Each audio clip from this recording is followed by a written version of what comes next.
Tak takut mati, sosok ini culik anak pasukan elit TNI AL. Balita yang tinggal di Kompleks Marinir Cilandak, Pasar Minggu, Jakarta Selatan diduga menjadi korban penculikan. Kejadian tersebut bahkan viral di media sosial seperti diunggah akun TikTok @pejuangjurnalis. Tampak dalam video, perilaku yang diduga hendak melakukan penculikan diamankan oleh sejumlah anggota TNI. Adapun korban berinisial C yang berusia 2,5 tahun C diculik oleh seorang pada Kamis 1 Juni 2023 lalu. Korban tersebut diketahui merupakan anak dari prajurit pasukan elit dan jangka TNI AL.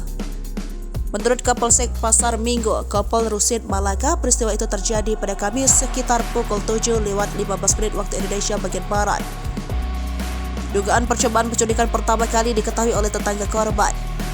A kemudian keluar dengan membawa stick golf, tetapi terduga pelaku saat itu tampak sudah tak lagi membopong anak.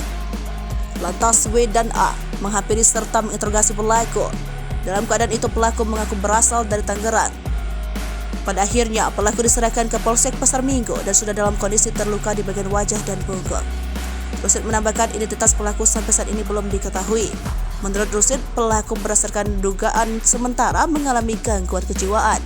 Meski begitu, ia tak percaya begitu saja karena mesti ada bukti secara medis.